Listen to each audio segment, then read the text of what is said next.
kuma za mu gayyaci Maryam Tijani domin ita ma ta summarizing abubuwan da yarinyar nan ta faɗi da wanda su biyu sai kalubantar juna a cikin harshen Yarbanci. Maryam Tijani.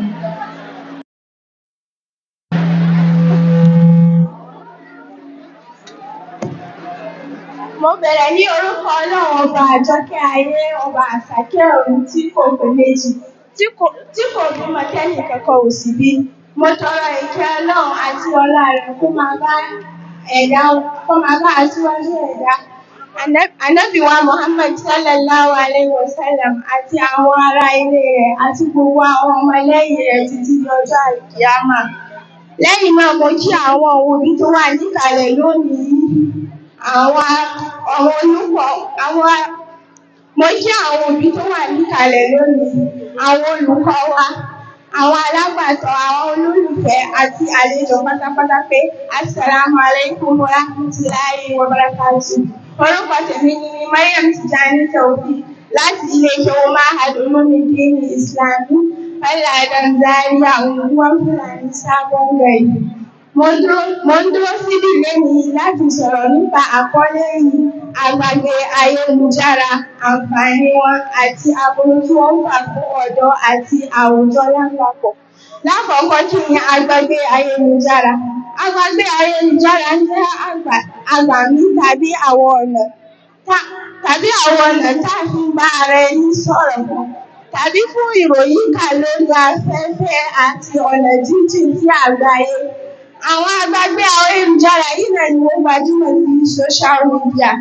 Àwọn àpẹẹrẹ wọn ni Facebook, WhatsApp, Instagram àti bẹ́ẹ̀ bẹ́ẹ̀ lọ. Àwọn àǹfààní àgbàgbé ayélujára.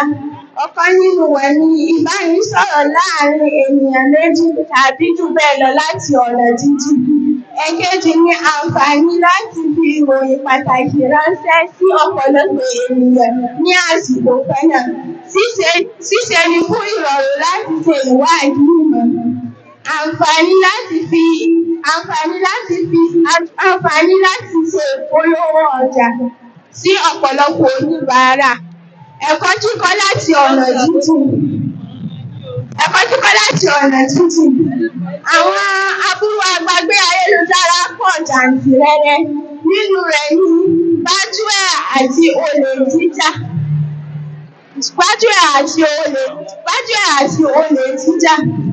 Ìfẹ́ àti kòsòfò láàárín àwọn ọ̀dọ́.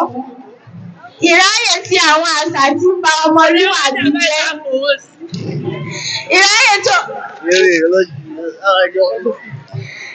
Ìráyè tí àwọn àṣà tí ń ba ọmọlúwàbí jẹ́ gẹ́gẹ́ bí èdè burúkú, ìwòkuwò àti àwọn àṣà tí kò dáa.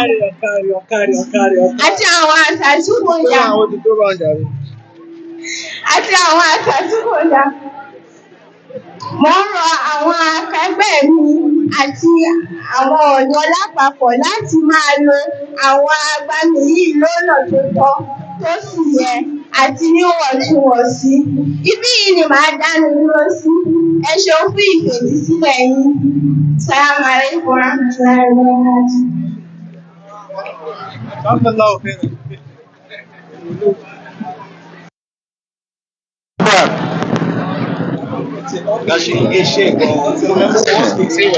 Arábìnrin ẹ ṣé gan.